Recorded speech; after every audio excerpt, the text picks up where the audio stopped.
حضرت عبداللہ ابن سلام رضی اللہ تعالیٰ عنہ فرماتے ہیں کہ میں یہودیوں کا بہت بڑا عالم تھا. ملنگ شلنگ بندے مطمئن کرنے آسان ہوتے ہیں، عالم فاضل پڑھے لکھے بندے کو کسی بندے کا مطمئن کرنا، متاثر کرنا بڑا مشکل ہوتا ہے. آپ فرماتے ہیں میں نبی کریم علیہ السلام کی بارگاہ میں پہلے دن گیا میں بحث کے ارادے سے، مناظرے کے ارادے سے، چونکہ یہودیوں کا عالم تھا. حضور اونٹنی پر تشریف فرما تھے. او یارو، محنت کر کے جو میک اپ کر کے چہرہ بنایا جاتا ہے اس کے اندر حسن تو کئی دفعہ ہوتا ہے پر جاذبیت نہیں ہوتی. لیکن جس بابے نے کبھی میک اپ نہ کیا ہو لیکن وضو ذرا طریقے سے کرے روز، تو رنگ گورا نہ بھی ہو تو لوگ کئی دفعہ یہ نہیں کہتے رنگ گورا ہے، بلکہ لوگ کہتے ہیں چہرہ نورانی ہے. اب میں اس پر میں کچھ کلام کر سکتا ہوں کہ گورے اور نورانی چہرے میں بھی فرق ہوتا ہے. کچھ چہرے گورے ہوتے ہیں پر نورانی نہیں ہوتے، کچھ گورے نہیں ہوتے پر نورانی بڑے ہوتے، یہ الگ عنوان ہے. تو حضرت عبداللہ ابن سلام رضی اللہ تعالیٰ عنہ فرمانے لگے جب میں گیا تو حضور اونٹنی پر تشریف فرما تھے. کہتے ہیں سادہ وضو، اور میں دیکھ رہا تھا کہ داڑھی مبارک میں کنگھی بھی نہیں ہوئی تھی. سرکار نے سر پہ سادہ سا امامہ باندھا تھا. حضور اونٹنی پر بیٹھے تھے اور جس اونٹنی پر تشریف فرما تھے اس پہ کجاوا بھی کوئی نہیں تھا. لیکن کہتے دو جملے حضور کی زبان سے نکلے، دو جملے، اور میں ان جملوں کا قیدی ہو گیا. میرے محبوب نے فرمایا جو چاہتا ہے کہ اس کی عمر بھی زیادہ ہو، رزق میں بھی برکت ہو. آپ بھی چاہتے ہیں نا عمر بھی زیادہ ہو، رزق میں بھی برکت ہو، تو حضور فرمانے لگے اس کے لیے کرنے کا کام یہ ہے کہ اگر وہ چاہتا ہے عمر زیادہ ہو، رزق میں برکت ہو، تو اپنے رشتہ داروں کے ساتھ اچھا سلوک کرے. یہ حدیث اگرچہ اپنے انہی الفاظ کے ساتھ مشکات میں موجود ہے، لیکن وہاں حضرت عبداللہ ابن سلام رضی اللہ تعالیٰ عنہ کہتے ہیں کہ وہ کیا مٹھاس تھی لفظوں میں، جملے تھوڑے تھے، بات میں گہرائی بہت زیادہ تھی. میں آیا تھا بحث کرنے پر میں آگے بڑھا، حضور کا دست مبارک تھاما اور میں نے عرض کی یا رسول اللہ مجھے کلمہ پڑھا دے، میں مسلمان ہونا چاہتا ہوں. ہمارے ہاں لوگ سمجھتے ہیں کہ بہت زیادہ فلسفہ بیان کرنے والا شاید کوئی بڑا پڑھا لکھا بندہ ہوتا ہے. یہ جی نفسیات کا بڑا ماہر ہے جی، اس نے کئی ماسٹر کیے ہوئے ہیں، ایم فل کی ہے، پی ایچ ڈی کی. او خدا کے بندے، نفسیات کا ماہر وہ ہوتا ہے جو سامنے والے کی عقل کے مطابق بات کرنا جانتا ہے. اور اگر تم کہے جی میری بات ہی بڑی مشکل ہے، میں کس کو سمجھاؤں، تو آپ یہ پڑھے لکھے نہیں ہیں، آپ ابھی سمجھدار نہیں ہوئے. کلم الناس علی قدر عقولہم. اگر آپ پڑھے لکھے ہوتے تو لوگ آپ کی بات سمجھتے. میرے رسول کریم نے کبھی کوئی مشکل بات نہیں کی، کبھی کوئی فلسفہ نہیں بیان کیا، بلکہ تیری نگاہ ناز سے دونوں ہی مراد پا گئے. عقل غیاب جستجو، عشق حضور و اس طرح. اقبال کہتے ہیں اگر بڑا عقل مند آدمی ہوتا تھا تو حضور کی بات اس کے دل کو بھی اچھی لگتی، اور اگر کوئی عشق و مستی والا آتا تھا نا کہ میں نے مست ہو کے آنا ہے، تو وہ بھی میرے نبی کی باتوں سے مست ہو جایا کرتا تھا. دونوں تیری نگاہ ناز سے دونوں مراد پاک. تو حضور کو بات کرنے کا سلیقہ بھی بڑا شاندار آتا تھا. حضرت عائشہ صدیقہ رضی اللہ تعالیٰ عنہ فرماتی ہیں کہ نبی کریم صلی اللہ علیہ وسلم جب بات کرتے تھے تو اتنی دھیمی کرتے تھے، اتنی دھیرے میں کرتے تھے. میں تو چھوٹا آدمی ہوں، کسی بڑے بندے کو نصیحت بھی نہیں کر سکتا، ورنہ میں علماء سے تو نہیں، لیکن جو طالب علم ہیں جن کا خیال ہے کہ شاید اور میرے پاس کچھ سیکھنے آئے ہوئے ہیں مدرسے کے، تو میں ان سے کہتا ہوں کہ وہ کیا خطابت ہوئی جس میں سامنے والے کو سمجھ ہی نہیں آئی آپ نے کیا کہا ہے. آپ اتنے جوش میں چلے گئے، کہتا جی وہ میرا عشق بڑا جوان تھا. تو میں نے کہا آپ کا عشق زیادہ جوان تھا، کہ رسول پاک کی سنت سے ہی آگے نکل گیا ہے. آپ ٹھہر ٹھہر کے بات کریں. آپ کی بات اگر سامنے والے کی سمجھ میں نہ آئی تو اس کا معنی کیا ہوا. اسی طرح سے ہماری نعت خوانی کا ماحول ہوتا ہے، 6 بندے نعت پڑھ رہے ہوتے ہیں، ایک اسپیکر ادھر ہوتا ہے ایک ادھر ہوتا ہے، کوئی سمجھ نہیں آتی ہے کیا کہہ رہے ہیں. اور پھر اس کے ساتھ ساتھ وہ یہ بھی مطالبہ کر رہے ہوتے ہیں کہ ہاتھ بھی کھڑا کرو جنو جنو عشق کے. وہ میں کہ انج نہیں کہی دا، ویسے تو کہہ چلو پڑھ لیں، ورنہ اگر آپ ایسے ہی استاد بائی پاس والے بیچارے کو تو ہارٹ اٹیک ہو جائے گا ہاتھ کھڑا کرے گا، تو ہے تو وہ بھی عاشق رسول ہی نا. لیکن یہ قسمیں نہ ڈالیں، یہ کوئی طریقہ ہی نہیں ہے، نہ کہیں دین اس کی اجازت دیتا ہے. ہم نے تو یہ سنا ہے کہ صحابہ کہتے ہیں جب اللہ کے حبیب گفتگو کرتے تھے تو ہم یوں بیٹھتے تھے کہ ہمارے سروں پہ پرندے بیٹھے ہوئے، تو حرکت بھی نہیں کرتے تھے. تو بہرحال جو بات عرض کرنی ہے اس پر غور کریں. جناب عائشہ صدیقہ کہتی ہیں ٹھہر ٹھہر کے بات کرتے آہستہ، اور یہ لفظ آپ کو یاد رکھنا ہے. سیدہ عائشہ صدیقہ کہتی ہیں جب حضور گفتگو کرتے تھے نا تو اگر ہم نبی پاک کے الفاظ کو گننا چاہتے تھے تو گن بھی سکتے تھے، گننا چاہتے تو گن بھی. ایک تو آپ کی جو سادگی ہوگی وہ اصل ہوگی، ملمہ سازی سے نکلے. پہلے ہماری شادیوں پہ دولار دلہن جاتے تھے بیوٹی پارلر، اب سارا خاندان جاتا ہے. اس میں حسن نہیں ہوتا، اس میں بے وقت ہو جاتا ہے آدمی. آپ کو جو رب کریم نے بنایا ہے اس سے زیادہ شاندار آپ کو کوئی بنا سکتا ہے؟ الذی خلقک فسواک فعدلک فی ای صورت ما شاء رکبک، اللہ فرماتے ہیں جو میں نے تیرا چہرہ بنایا ہے نا یہ میری چاہت ہے، میں نے جیسا چاہا ہے تجھے بنایا ہے، تو مجھے تجھے وہ چہرہ پسند کیوں نہیں جو میرے رب نے بنایا ہے؟ یہ چاہت ہے الذی خلقک کا، جس نے تمہیں پیدا کیا، فسواک فعدلک، پھر ہموار کیا، پھر برابر کیا، اور فی ای صورت ما شاء رکبک، پھر جس صورت میں اس نے چاہا تجھے ترکیب کیا۔ تو پہلی بات، اور دوسری بات گفتگو کریں تو ذرا تھوڑا سا نا موقع دے کسی اور، کچھ لوگ ایسے ہوتے ہیں جن کے پاس آپ بیٹھے ہیں تو بس وہی بولیں گے، آپ نہیں بول سکتے، اب وہی بات کریں، گفتگو کریں، معنی خیز کریں، اتنی باتیں نہ کریں کہ پھر آپ رہ جائیں، کم بات کریں، اور جتنی کریں وہ وزنی کریں تاکہ آپ کی بات کا ایک خاص حجم ہو، ایک وقار ہو۔ اللہ کے محبوب بات کرتے تو اس بات کے اندر وزن ہوتا، وقار ہوتا۔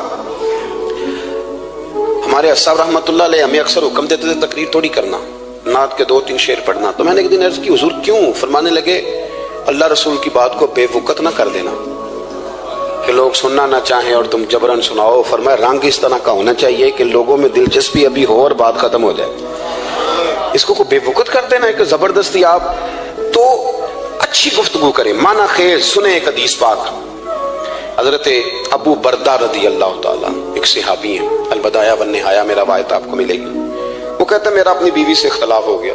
بیوی سے جب بندہ راضی ہوتا ہے تو بڑا ہی راضی ہوتا ہے، پھر وہ کہتا ہے کہ جیسی میری ہے ویسی کسی کی بھی نہیں، اور جب ہوتا ہے نا ناراض تو پھر وہ منگنی سے کہانی شروع کرتا ہے کہ جب میری منگنی ہوئی تھی تو تیرے چاچے نے مجھے گورا تھا، اور پھر وہ دن جب رکھے تھے اس دن جو کام ہوا تھا اس کا بھی ذکر، اب اختلاف جو ہو گیا، اور جب آپ کسی سے ناراض ہوتے ہیں پھر اس کی خامیاں ساری سامنے آ جاتی ہیں، پھر وہ کہتا ہے شادی والے دن تیرے ابے نے صحیح سلوک نہیں کیا، یہ جو مجھے کپڑے دیے تھے جو کو پہننے والے تو نہیں نا، تو میری اماں، اب اختلاف ہو گیا۔ اب ہم کیا کرتے ہیں، جو قریب والے لوگ ہوتے ہیں وہ اس پر تھوڑا تیل اور ڈالتے ہیں، وہ کہتے ہیں نہیں تینوں تو پتہ ہی نہیں، مجھے تین بڑیاں گلاں دا پتہ ہی نہیں، تو تے شادی تو 15 دن بعد سعودی عرب ٹر گیا سا، ساڈے کولوں سن کہانیاں، ہم تمہیں بتاتے ہیں تاکہ تباہی اور اترے۔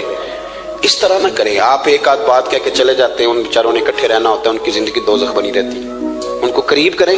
اللہ کے رسول تو کسی کا نکاح کرتے تھے تو میاں بیوی کے درمیان محبت کی دعا فرماتے تھے، تو وہ صحابی آئے تو اپنی بیوی سے ناراض تھے، تو انہوں نے بات شروع کر دی، کہنے لگے یہ بھی کرتی ہے، یہ بھی کرتی ہے، یہ بھی کرتی ہے، یہ بھی غلطی ہے، یہ بھی غلطی ہے، یہ بھی کوتاہی ہے، بڑی باتیں سنائیں۔ اللہ نے کان کتنے دیے اور زبان، اس کا مطلب ہے سنگل بولنا چاہیے اور ڈبل سننا چاہیے۔ آپ جتنا بولتے ہیں اس سے ڈبل سننے کا مزاج بنائیں، کیونکہ کان اللہ نے 2 دیے اور زبان سنگل بولیں اور ڈبل سنیں۔ حضور سنتے رہے، بلکہ حضرت ابو بردہ رضی اللہ تعالیٰ عنہ کہتے ہیں میرے محبوب نے نا تکیہ منگا لیا، ٹیک لگا لی۔ کئی لوگ کہتے ہیں نا جی ڈاکٹر نے میری بات تو پوری سنی کوئی نہیں، تو جب تک پوری سنی نہ جائے بعض بندوں کو تسلی نہیں ہوتی، پورا وقت دیا۔ وہ کہتے ہیں جتنا میرے اندر غبار تھا سارا میں نے نکالا، اور میں نے ثابت کر دیا کہ میری بیوی میں یہ بھی کمزوری ہے، یہ بھی کمزوری ہے، یہ بھی کمزوری ہے۔ کہتے ہیں جب میں تھک گیا نا باتیں کر کر کے اور باتیں ختم ہو گئی تو حضور ہلکا سا مسکرائے، پھر پہلی نظر ہی لوٹ لیا ماہی تیرے یہاں ہار شنگاراں۔ کہتے ہیں حضور ہلکا سا مسکرائے زیر لب اور فرمانے لگے کہ تیری بات ختم ہو گئی ہے تو ایک میں بھی کر لوں۔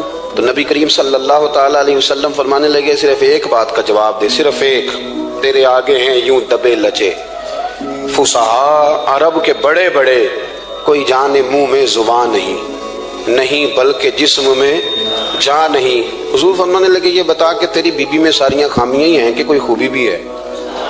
بھائی اتنا جواب دے دے، زیادہ لمبی چوڑی بات نہیں، تیری بیوی میں ساریاں خامیاں ہیں۔ اللہ جو بندے بناتا ہے نا تو ایسا کوئی بندہ رب کریم نے نہیں بنایا جس کے اندر اللہ نے کوئی خوبی نہ رکھی ہو۔ یہ الگ بات ہے کہ ہماری اپنی اینک پر مٹی پڑی ہوتی ہے اور ہم سامنے والے کا چہرہ صاف کرتے رہتے ہیں، اپنی اینک نہیں صاف کرتے۔ تو حضرت ابو بردہ رضی اللہ تعالیٰ عنہ فرماتے ہیں جب سرکار نے اس شخص سے یہ بات کہی نا کہ کوئی خوبی بھی ہے تیری بیوی میں، تو کہتے ہیں وہ شخص کہتا ہے میری نا بالکل ایک جملے نے سوچ ہی بدل دی ساری۔ یوں سمجھ لے کہ میں اس روڈ پہ چل رہا تھا، میرے نبی پاک نے مجھے اس والے راستے پہ ڈال دیا، بالکل ساری سوچ، یعنی ایک ہی جملہ لیکن ہر چیز بدل دی سرکار نے۔ حضور فرمانے لگے کوئی خوبی بھی ہے؟ کہتے میں تھوڑی دیر چپ رہا، عرض کی یا رسول اللہ صلی اللہ علیہ وسلم آپ حکم کریں۔ تو حضور فرمانے لگے اپنی بیوی سے کبھی بوس نہ رکھو، اگر تمہیں اس کی خامیاں نظر آئیں تو اس بات پر توجہ کرو جو اس کے اندر خوبی ہو۔ کہتے ہیں میں نے اٹھ کے عرض کی یا رسول اللہ میری بیوی پردے کی بڑی پابند ہے، میری خوابگاہ میں کوئی دوسرا شخص کبھی پیر بھی نہیں رکھ سکتا، تو فرمایا جا پھر گھر جا کے بسا، جو سب سے اعلیٰ خوبی تھی وہ تو اللہ نے تیری بیوی کو عطا کی ہوئی ہے، گھر بسا۔ تو ایک تو سرکار کی ظاہری جو اللہ نے آپ کو حسن و جمال دیا تھا وہ بے مثل تھا، گفتگو کا جو ڈھاب اور سلیقہ دیا تھا وہ بے مثل اور بے مثال تھا، اور پھر جو حضور کی ادائیں تھی نا، کانا خلقہ القرآن۔ حضرت عائشہ صدیقہ کہتی ہیں میرے محبوب کے اخلاق دیکھنے ہو تو قرآن پڑھو، جن اخلاق کا قرآن درس دیتا ہے وہ عملی طور پر سارے مدینے والے محبوب میں پائے جاتے تھے۔ جو سب سے بہترین عادت تھی نا، بہترین ترین عادت، وہ اللہ نے میرے رسول کریم کو عطا فرمائی۔ ہمارا نا اب ایک مزاج بن گیا ہے، ہمارے بعض لوگ بڑے فخر سے بتاتے ہیں کہ یہ مسواک سنت ہے، اب تو سائنس بھی مان گئی ہے کہ مسواک کریں گے تو آپ کے وجود کے اندر جو منہ میں فالتو مادے ہوں گے جراثیم وہ مر جائیں گے، اب سائنس بھی مان گئی ہے۔ مجھے کبھی کبھی اس لفظ سے بڑی تکلیف ہوتی ہے، میں کہتا ہوں کہ سائنس اگر نہ مانے تو ہمیں کوئی اس پہ فرق پڑتا ہے؟ نہ مانے سائنس، ہمیں کیا لینا دینا سائنس سے؟ سائنس تو کبھی کچھ کہتی ہے پھر کبھی کچھ اور کہنے لگ جاتی ہے، سائنس کا کیا ہے؟ سائنس کو منوانا ہماری ڈیوٹی۔ ہاں، اس طرح کا دین نہ بناؤ کہ معاذ اللہ دین کو سائنس کا غلام کر دو۔ سائنس کل بھی رسول اللہ کی غلام تھی، آج بھی میرے نبی پاک کی غلام ہے۔ تو حضور کی جتنی ادائیں ہیں، جتنی، ایک کدو شریف ہے، حضور نے کدو استعمال فرمایا ہے۔ آپ چلے جائیں کسی بھی جگہ پہ، جس بندے کو بہت زیادہ بلڈ پریشر کا مسئلہ ہونا تو اب اس کو ڈاکٹر کہتے ہیں کہ کدو ملے تو اس کو استعمال کراؤ۔ تیزابیت حد درجے اختیار کر جائے اور اندر کا نظام سارا درم برم ہو جائے تو اس کو کدو استعمال کراؤ، اور آپ اس کی خاصیت دیکھ لیں۔ تمام سبزیوں میں سے تحقیق بھی سب سے زیادہ اسی پہ ہوتی ہے۔ میرے رسول پاک کا ایک طریقہ مبارک ہے، اور صحابہ کے اگرچہ سید الطعام گوشت ہے، کانوں کا سردار اسے کہا گیا، لیکن حضرت انس بن مالک رضی اللہ تعالیٰ عنہ فرماتے ہیں کہ درزی نے نبی پاک کی دعوت پکائی تھی، وہ درزی تھا، کپڑے سیتا تھا۔ آپ فرماتے ہیں کہ میں حضور کے ساتھ اس درزی کے گھر گیا تو گوشت اور کدو پکا ہوا تھا۔ فرماتے ہیں اگرچہ سردار گوشت ہی ہے پر نبی کریم نے نا گوشت کے ٹکڑے ہٹا کے نا تو اندر سے کدو نکال کے کھایا۔ حضرت انس بن مالک کہتے ہیں مجھے کدو پسند نہیں تھا، میں نے کبھی نہیں کھایا تھا، گھر میں ہوتا تو میں جھگڑا کرتا، پر آج حضور کی رغبت دیکھی نا تو کل نہیں پسند تھا پر ابھی مجھے کدو بڑا پسند ہو گیا، مجھے کدو شریف سے پیار ہو گیا۔ جو اعلیٰ ترین چیزیں تھیں وہ نبی پاک نے استعمال فرمائی، اعلیٰ ترین۔ زیتون کی افادیت کبھی کم ہوئی ہے 1400 سالوں میں؟ کبھی کسی نے کہا ہو کہ زیتون استعمال نہ کرو؟ کبھی اس کی افادیت میں؟ یہ امامہ میرے نبی پاک کی سنت ہے، سارے پڑھیے صلی اللہ، حضور کی سنت ہے نا یہ۔ کبھی کوئی بندہ ایسا آپ کو ملا ہو کہ اس نے امامہ باندھا ہو تو کسی نے کہا ہو رہن دے یار تینوں سونا نہیں لگتا؟ بندے سارے سونے دے نہیں نہ ہوندے، میری بات کی سمجھ آ رہی ہے؟ لیکن امامہ کبھی کوئی آپ کو ملے گا ہی نہیں کہ اس بندے کے مزاج کے ساتھ یہ فٹ، یا اس کے چہرے کے ساتھ یہ فٹ۔ اینک آپ لے لیں بازار سے، چھوٹی بھی ملتی ہے بڑی بھی ملتی ہے، کچھ لوگوں کے چہرے پہ کچھ چیزیں نہیں سیٹ ہوتی، فٹ نہیں ہوتی، لیکن یہ سرکار کی چونکہ سنت ہے، اور اس کا اعزاز یہ ہے کہ نبی پاک نے فرمایا جمعے والے دن امامہ باندھ کے آیا کرو، جمعے والے دن امامہ باندھ کے آیا کرو۔ جو لوگ جمعے والے دن امامہ باندھ کے آتے ہیں اللہ کے فرشتے ان پر درود بھیجتے ہیں۔ لیکن امامہ شریف ہونا چاہیے، اپنی مرضی کا رومال نہ باندھ لیں، کم از کم 3.5 گز ہو، اور ٹوپی کے اوپر باندھا گیا ہو۔ اپنی مرضی کا طریقہ نہیں اختیار کریں، وہ جو شریعت نے حدود بیان کی ہیں اس کے مطابق چلیں۔ میری بات کی سمجھ آ رہی ہے؟ تو جو بات میں نے چھیڑی ہے وہ یہ ہے کہ اللہ کے محبوب رب کریم کی دلیل ہے۔ جتنا کائنات کے اندر حسن کوئی بندہ تلاش کرنا چاہے گا وہ مجبور ہو جائے گا اور اسے دروازہ رسول پہ جانا ہی پڑے گا، اسے نبی پاک کے دروازے پر اسے جانا پڑے۔ ہم کوشش بڑی کرتی ہیں سونے لگنے کی، بڑے بڑے لوگ روپ دھارتے ہیں بیچارے، بڑا کچھ کرتے ہیں، لیکن آپ کو لوگ سونا کہیں گے، نورانی نہیں کہیں گے۔ مجھے بڑی کر لیں، داڑھی روز بنائیں بے شک، لیکن فطرت داڑھی ہے، حسن ناراض ہو گیا۔ اور داڑھی بڑی سمجھدار ہے، کبھی عورت کے منہ پہ نہیں آتی مرد کے منہ پہ، مرد کے منہ پہ داڑھی آتی۔ چلے میں کوئی بات نہیں کرتا ورنہ میں تو حنفی ہوں، میرے امام صاحب تو اس بندے کی گواہی قبول نہیں کرتے جس نے داڑھی نہ رکھی ہو، وہ کہتے ہیں اس کی شہادت کچہری میں قابل قبول نہیں ہے، وہ تو قبول نہیں کرتے اس کی شہادت کو بھی۔ اب چلیں عوام سے ڈرتے ڈرتے کئی دفعہ کچھ باتیں نہیں بتائی جاتی پر باتیں ہیں تو صحیح نا۔ ایک بندے نے داڑھی مڈائی تھی تو جناب عمر نے مدینے سے بھی نکال دیا تھا۔ انسانوں کانے کوئی کہہ گیا کہ چنگی طرح نیک ہوے گا تاں رکھی تے روٹی ادن کھائی ہاں جدن چنگی طرح نیک ہو جائے گا۔ اس سے پہلے کیوں کھاتے ہو؟ یہ قسم اٹھاؤ کہ پیسے اس دن پکڑنے ہاتھ میں جس دن چنگی طرح نیک ہونا ہے۔ کچھ لوگ کہتے ہیں میں اندر سے ٹھیک نہیں، تو اندر سے ٹھیک ہونا تیری ڈیوٹی نہیں، ظاہر ٹھیک کرنا تیری ڈیوٹی ہے، باطن تو رب کریم اپنی رحمت سے درست فرمایا کرتا ہے۔ تو جو تیرے ذمہ لگایا اللہ نے وہ تو کرنا، جو تیرے اللہ نے ظاہری صورت سے ہوتا کیا ہے، سنو کیا ہوتا ہے۔ مولانا رومی نے لکھا ہے حضرت موسیٰ علیہ السلام کے زمانہ مبارکہ میں ایک شخص تھا، تو حضرت موسیٰ علیہ السلام کی نقلیں اتارتا تھا۔ آپ کتنا لمبا کرتا پہنتا تھا، ہاتھ میں چھڑی پکڑتا تھا، تھوڑا غصے سے بولتا تھا، معاذ اللہ نقل اتارتا تھا۔ جناب موسیٰ کلیم اللہ علیہ السلام کی قوم کا جب غلبہ ہوا تو انہوں نے نکال دیا اس کو، تو نقلیں اتارتا ہے، وہ نکل گیا،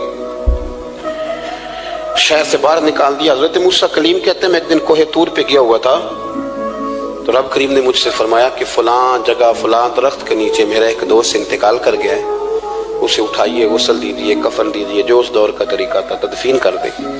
حضرت کلیم علیہ السلام فرماتے ہیں میں اپنے حواریوں سمیت پہنچا، جب بندے کا چہرہ دیکھا تو حیران ہو گیا، یہ تو نقلیں اتارنے والا ہے، تو نقلیں اتارنے والا ہے، پر اللہ کے نبی رب کریم کے حکم کے آگے لایت اللہ نہیں کرتے، یہ نہیں کہتے کہ میری عقل میں نہیں آ رہا۔ اٹھایا، غسل دیا، کفن دیا، تدفین کر دی اس کو۔ جب دفن ہو گیا حضرت موسیٰ علیہ السلام کوہ طور پہ حاضر خدمت ہوئے اور بارگاہ عالی مرتبت میں عرض کرنے کے مالک تو بے نیاز ہے، چارہ سوال تو نہیں، پر اپنی تسلی کے لیے مالک یہ فرمائیے کہ وہ تو نقلیں اتارتا تھا۔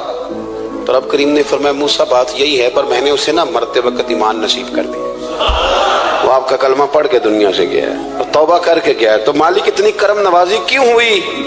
تو رب کریم نے فرمایا موسیٰ جب وہ تیری طرح بن سور کے نکلتا تھا نا، تیری ادائیں اپناتا تھا تو مجھے پیارا ہی بڑا لگتا تھا، وہ پیارا لگتا تھا۔ یارو دیکھو نا ترمذی شریف میں حدیث ہے، میرے رسول پاک علیہ السلام نے فرمایا میرا امتی جب سفید داڑھی لے کے قبر میں جائے گا نا، داڑھی اور وہ بھی سفید، تو رب فرشتوں سے فرمائے گا اسے عذاب نہ دینا، یہ میرے محبوب کی سنت سفید داڑھی لے کے آگے، مجھے شرم آتی ہے اسے عذاب دیتے۔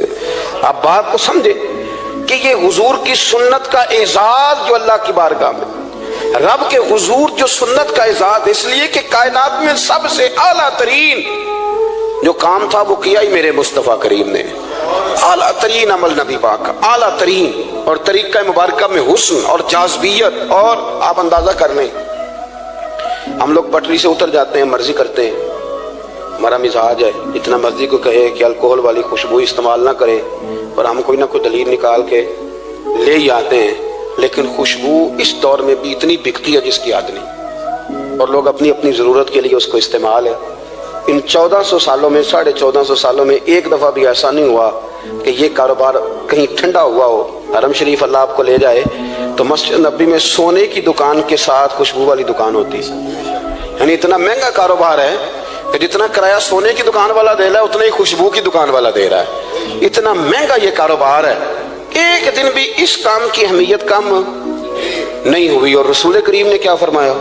صحابہ کہتے ہیں 3 چیزوں سے کبھی منع نہیں کرتے تھے، کوئی تکیہ دیتا تھا تو قبول کرتے تھے، کوئی بندہ اگر حضور کو دودھ پیش کرتا تھا تو نبی پاک قبول کرتے تھے، اور اگر کوئی شخص حضور کو خوشبو دیتا نا تو حضور جلدی قبول فرماتے تھے، یہ مزاج تھا۔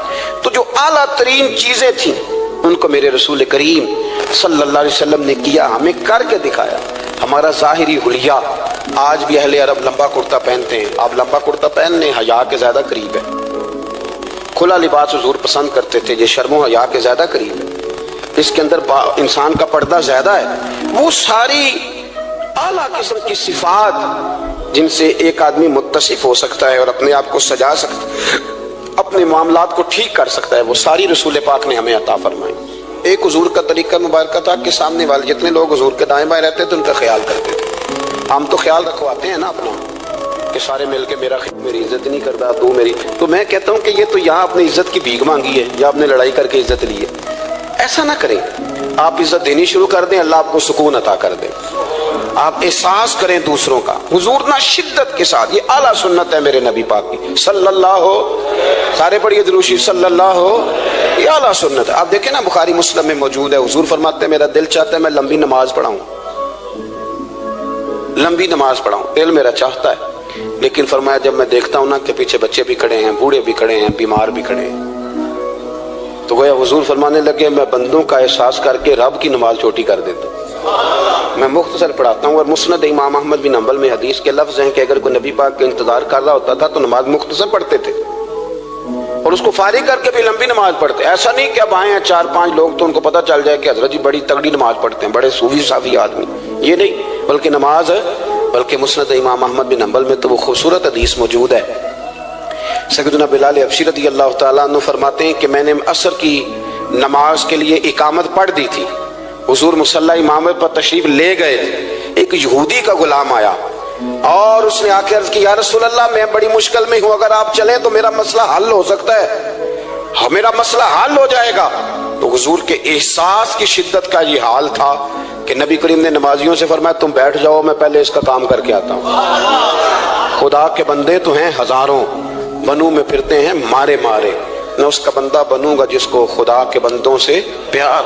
احساس کی شدت یہ حضور کی سنت ہے, اور بہت زیادہ خیال رکھنا دوسرے کا, یہ میرے نبی پاک کا طریقہ ہے. دوسروں کو سوچنا, دوسروں کے لیے بات کرنا, دوسروں کے لیے دعائیں کرنا, ان کے احساسات کا خیال رکھنا.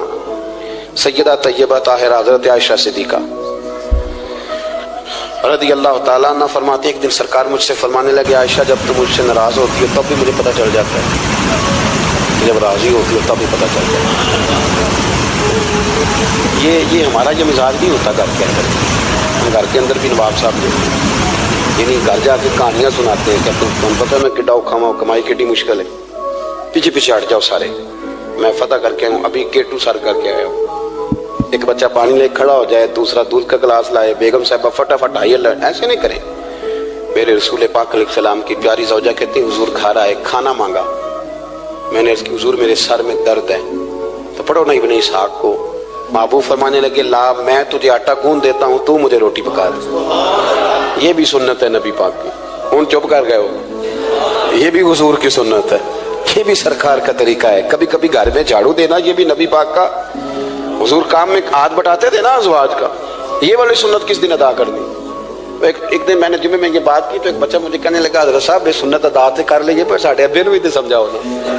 ہنسنا نہیں جی مسجد میں اونچا. کہنے لگے وہ بیگم صاحبہ ایک دن بیمار تھیں اور سخت بیمار تھی, تو میں نے چائے کا کپ بنا دیا, حالانکہ وہ بیچاری مجھے روز بنا کے دیتی ہے, تو میں نے بنا دیا تھا. ابا جی کہنے پتر رائے دیا آتا نہ خراب کر لیں. تو اب آپ تو سنت کچھ اور بیان کر رہے ہیں. میں کہ تسی شروع کرو نا تاکہ تواڈے بچے تے نہ یہ سوال کرن یہ آج تسی کر رہے ہو. تو اس میں بھی کوئی حکمت ہوگی. بزرگ اگر کوئی بات کرتے ہیں تو وہ بھی کوئی اتنی بری نہیں ہوتی, اس کے اندر بھی کوئی نہ کوئی حکمت ہوتی ہے. لیکن اپنے گھروں کے ماحول میں خوبصورتی لائیں. یہ اسٹیٹس نہیں اہل اسلام کا.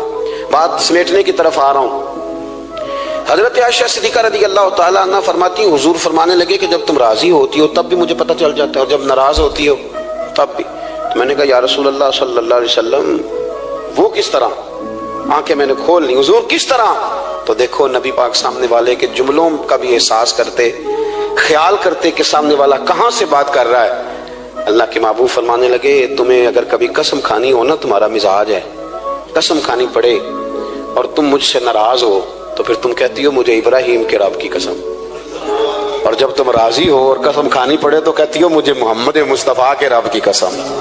تو جناب عائشہ کہتی ہیں میں زبان سے ہنس رہی تھی اور آنکھیں میری آنسو برسا رہی. میں نے کہا محبوبہ اتنا خیال کرتے, یہاں تک آپ کو احساس, یہاں تک پتہ ہوتا ہے, یہاں تک میرے رسول کریم علیہ السلام لوگوں کا احساس کرتے, خیال کرتے, شوق پیدا کرتے, وارفتگی ہوتی.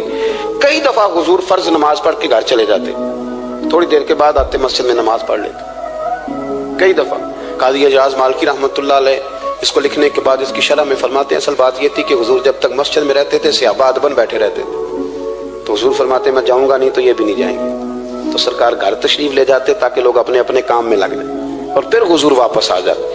ایک تو اپنی ظاہری وضاحت میں سادگی لائیں. ہماری بہت ساری مشکلات کی اصل وجہ یہ ہے کہ تکلف بڑا بڑھ گیا, بڑا تکلف بڑھ گیا. ہم کوشش کرتے ہیں دوسروں کے برابر جانے کی, ہمیں کیا ضرورت پڑی ہے دنیا سے مقابلہ کرنے کی. ہم نے تو اللہ رسول کی رضا کے اندر رہنا ہے, اور دنیا میں سب سے بہترین شخص وہ ہے جس کے پاس مال تو ہے پر لالچ کوئی نہیں. اپنے آپ کو پیچھے لائیں. دوسری بات یہ کہ اپنی گفتگو بڑی صاف ستھری کریں, سادی کریں, اس کے اندر کوئی تکلف نہ برپا کریں, بات سامنے والے کی عقل کے مطابق کریں. اور تیسری بات یہ کہ اپنی عادات میں, اٹھنے بیٹھنے میں, چلنے پھرنے میں اپنا تھوڑا سا خیال کریں. اور ایک بات اور آپ کو عرض کروں, یہ آپ کو زیادہ دیر محنت نہیں کرنی پڑے گی. اگر تھوڑا سا وقت آئے اپنے آپ کو دے دینا. اقبال کہتے ہیں اپنے من میں ڈوب کر باجا سراغ زندگی, چل تو اگر میرا نہیں بنتا نہ بن, اپنا تو بن, اپنا تو بن. تھوڑا ہی اپنے اوپر بھی تو محنت کر لے کہ ساری زندگی دوسروں کی اصلاح کرتے رہنا. دوست کوشش کرے اپنی عادات پہ 2 4 5 ہفتے کے لیے محنت کرے تاکہ عادتیں سنور جائیں, تاکہ طبیعتیں بدل جائیں. ایک حدیث پڑھتا ہوں اور اپنی بات کو سمیٹتا ہوں. میرے رسول کریم صلی اللہ تعالی علیہ وآلہ وسلم نے فرمایا کہ اگر اللہ اخلاق کو چہرہ دیتا نا, یہ جو عادات ہوتی ہیں, اور عادات سے مراد صرف میٹھا بولنا نہیں بلکہ لالچ نہ کرنا بھی خلق ہے, تھوڑے پہ راضی رہنا بھی خلق ہے, سچ بولنا بھی خلق ہے, غیبت سے بچنا بھی. اصل اخلاق یہ ہے.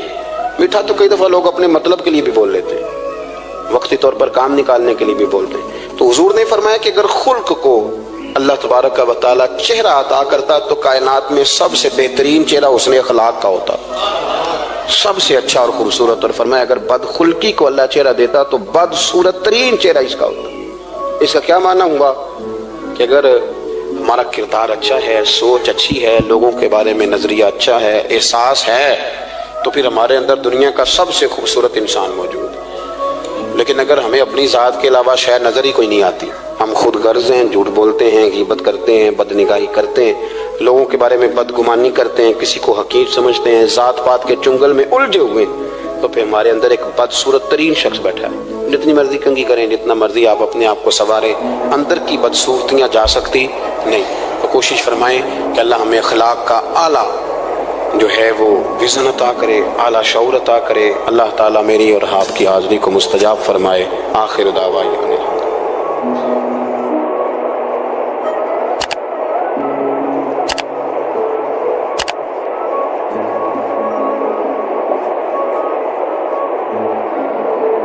پھٹا جانا, میرا دروازہ کھلا ملے گا. یار جو لوگ زندگی میں بڑا سکون لینا چاہتے ہیں نا, وہ کسی اس طرح کے بندے کی خدمت کر کے دیکھیں. جو بڑا سکون لینا چاہتے ہیں, بڑا جو راحت لینا چاہتے ہیں, وہ کسی ایسے شخص کی خدمت. ہمارے دیہات کی نانیاں دادیاں بڑی سادی ہوتی ہیں, انہیں ضرورت ہوتی ہے کہ تھوڑی دیر, ابا جی نے کچھ بھی نہیں کہنا, آپ نئی پجارو خریدنے لگے, ابا رکاوٹ نہیں ڈالے گا, لیکن ابا سے مشورہ ضرور کرو, ان سے پوچھے ضرور کہ گاڑی بدلنے جا رہا ہوں. والد کا مشورہ ہی تیرے کام میں برکت پیدا کر دے گا, اس کی صرف رائے ہی تجھے بڑا کر دے گی. آپ ضرور مکان تبدیل کریں اور کئی منزلہ بنائیں, لیکن تھوڑی دیر ابا کے پاس جائیں کہ اگر آپ کہیں تو مکان بدل لوں. اس لیے کہ والد کا صرف مشورہ نہیں ہوگا, اس کی دعائیں بھی تیرے ساتھ ہوں.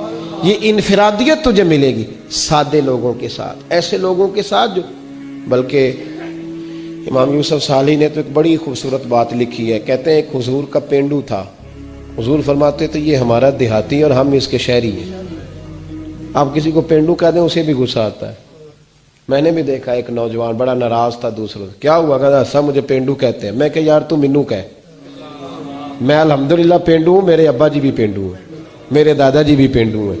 پینڈو ہونا کوئی معاذ اللہ تعالیٰ بری بات ہے, اس میں کیا قباحت ہے. عرب کا تو رواج تھا کہ جب بچہ پیدا ہوتا تھا تو اچھی آب و ہوا کے لیے گاؤں میں بھیجا کرتے تھے. میرے محبوب پاک بھی حضرت حلیمہ سعدیہ کے گاؤں میں جا کے رہے ہیں. یہ عجیب بات ہے بھائی, جتنے شہر آباد ہیں یہ سارے دیہاتیوں نے ہی آباد کیے ہیں, سب نے. یہ الگ بات ہے کہ شہر میں آ کر پڑھنے والے بھول گئے کس کی ماں نے کتنا زیور بیچا تھا, بھول گئے لوگ. اب وہ کہتے ہیں ہم تو رئیس اعظم سے شروع سے ہی. تھوڑا پیچھے پلٹ کے دیکھ, تیرے ہوش ٹھکانے آ جائیں گے. ذرا پیچھے پلٹ کے دیکھ کہ تو کیا تھا اور آج تو کہاں کھڑا ہے, پھر دیکھ تیرا معیار سوچ کا بدل جائے. پھر ذرا تیری طبیعت, حضور فرماتے ہیں ہمارا دیہاتی ہے, ہم اس کے شہری ہیں. اب اس نے دیکھا حضور کی بارگاہ میں کئی لوگ تحفے لے کے آتے ہیں, اور نبی پاک تحفہ قبول فرماتے, اور بلکہ فرماتے تھے دیا بھی کرو لیا بھی کرو, محبت میں اضافہ کرے گا, محبت میں اضافہ کرے گا. بہت سارے صحابہ تحائف لاتے, وہ غریب آدمی تھا, دل بڑا کرتا تھا. انہوں نے پتہ کیا کرنا شروع کیا, ادھار چیزیں خریدتے دکانداروں سے. کہتے یا رسول اللہ صدقہ نہیں تحفہ ہے. حضور تناول فرما لیتے, جب دیکھتے نا کھا لیا ہے صحابہ نے بھی, تو کہتے حضور دکاندار کے پیسے بھی دینے, حضور وہ بھی ذرا ادا فرما دیں, بھیجیں کسی کو. تو حضور فرماتے میں نے کہا تھا لا, کہ حضور کہا تو نہیں تھا پر کھایا تو ہے نا, آپ نے تناول تو فرمایا ہے نا. یار حضور فرماتے کیوں لائے, مسکرا کے پوچھتے, مسکرا کے پوچھتے. کہتے یا رسول اللہ اس لیے کہ سارے لاتے ہیں، میں غریب ہوں، نہیں میرے پاس پیسے، اب لانے تو ہے نا، تو مہربانی فرمائے پیسے۔ حضور بھیجتے جناب ابو بکر صدیق، فرماتے جا اس دیہاتی کے پیسے دے یا۔ حضرت ابو ہریرہ کہتے ہیں جب حضور غم امت میں پریشان ہوتے تھے نا تو ہمارا دل کرتا تھا کاش آج وہ آ جائے، وہ آئے گا تو حضور کو ہنسائے گا، دل کرتا تھا آج وہ آ جائے۔ کہتے ہیں ایک دن نبی کے، یہ مسند امام احمد بن حنبل میں بھی موجود ہے، فرماتے ہیں ایک دن وہ بازار میں کھڑے نا، مدینے کے بازار میں کھڑے کچھ خرید رہے تھے۔ ہمارے یہ بڑا آسان ہے، آپ تھوڑے تگڑے ہو کے رہیں، بولیں ذرا کم، سخت مزاج رہیں، دنیا خود بخود ڈرے گی، لیکن یہ اصل نہیں ہے۔ اصل یہی ہے کہ آپ محبت بانٹیں، آپ پیار کریں۔ ٹھیک ہے فضولیات اور لغویات سے بچنا چاہیے، لیکن اس طرح کا معیار بنا لینا کہ اپنے بھی کوئی بات نہ سنا سکے، کوئی قریب ہی نہ آ سکے، کسی کو یہ طاقت ہی نہ دینا کہ وہ اپنا آپ کے ساتھ مل کے کوئی اظہار محبت کر سکے، یہ معیار نہیں ہے۔ ایک دن وہ چوک میں کھڑے کچھ خرید رہے تھے تو اللہ کے حبیب تشریف لائے، حضور نے نہ دیکھ لیا کہ انہوں نے نہیں دیکھا حضور کو، نبی کریم پیچھے سے تشریف لائے دبے پاؤں۔ کبھی دیکھا ہے کوئی مرید کے ساتھ اس انداز میں چوکوں میں اس طرح پیار کرے؟ محبوب پیچھے سے آئے اور آنکھوں پہ ہاتھ رکھ دیا، فرمایا بوجھ بھلا میں کون ہوں، بتا بھلا میں کون ہوں، بول۔ حضرت ابو ہریرہ کہتے ہیں انہوں نے نا اپنی کمر پیچھے کی اور حضور کے علم نشرہ کے سینے سے رگڑنے لگے، عرض کرنے لگے یا رسول اللہ آپ تو 7ویں گلی سے گزرے تو پتہ چل جاتا ہے میرے حبیب گزر رہے ہیں۔ حضور یہ کوئی بھلائی جانے والی چیز ہے؟ تو 7ویں گلی سے، 7ویں، اور حضور مجھے کوئی بھلا سکتا ہے؟ مجھے؟ وہ خواجہ غلام فرید صاحب نے محبوب کی بارگاہ میں بڑے ادب سے کہا تھا، کہنے لگے تن تندور ہڈاں دا بالن تے اسی ہاواں نال تپایا، کپ کپ مکیاں پیڑے کیتے اتوں عشق پلیتھن لایا، تن دا سالن من دی ہانڈی لون صبر دا پایا، غلام فریدہ وے میں ساری تیری تینوں اجے یقین نہیں آیا، غلام فریدہ وے میں ساری تیری تینوں اجے یقین نہیں آیا۔ نبی کریم کی پشت سے رگڑنے لگے اپنی پشت، حضور کے علم نشرہ کے سینے، حضور 7ویں گلی سے گزرے تو پتہ چل، حضور نے محبت فرمائی، یہ پیار۔ کبھی کبھی اپنے نوکر کو بھی ساتھ بٹھا کے کھانا کھلا لیا کر، کبھی کبھی نا کبھی بلا لیا کر، وہ جو مزدور ہوتا ہے نا مزدور، اس کے ساتھ کبھی بیٹھا کر، نیچے اتر کے اللہ سکون عطا کرے گا، تو بیٹھا کر اس کے ساتھ، جس کے ہاتھوں کو گریز لگی ہے اسے کہا کر آپ پہلے تیرے ہاتھ دھوئیں پھر مل کے روٹی کھائیں، آیا بیٹھا کر کبھی ان لوگوں کے بیچ بیٹھ تاکہ تیرے کردار اخلاق سمر جائیں۔ محبوب پاک نے نا ہاتھ تھاما اور محبت کرنے لگے اور یوں فضا میں ہاتھ بلند کر کے فرمایا یہ میرا غلام ہے، میں نے بیچنا ہے، کسی نے کوئی خریدے گا؟ چوک تھا نا، غلام بکا، کوئی خریدے گا؟ پہلے محفل میں ہنسی تھی، خوبصورتی تھی، جب کہا نا کوئی خریدے گا تو محفل میں درد آ گیا، سوز آ گیا، صحابی نے رونا شروع کر دیا۔ محبوب نے فرمایا دیوانے روتے کیوں ہو؟ عرض کی حضور نہ رنگ ہے نہ روپ ہے، نام تک نہیں لکھنا آتا، میری کیا قیمت ہے، کون خریدے گا؟ جب ان کی آنکھوں میں آنسو آئے تو حضور بھی روئے، ان کا سینے کے ساتھ سینہ ملایا اور محبوب فرمانے لگے رونا بند کر، جسے میں بیچوں وہ اللہ کی نظر میں بڑا قیمتی ہوا کرتا ہے، اللہ کی نظر میں بڑا قیمتی ہوتا ہے، بند کر رونا۔ قرآن تیری رحمت کا دیوان نظر آیا، آقا تیری صورت تیری سیرت کا انبان نظر آیا، مازاج ہیں آنکھیں تو والشمس ہے تیرا روح ناصر، قرآن کے چہرے پہ قرآن نظر آیا، قرآن کے چہرے پہ قرآن نظر آیا۔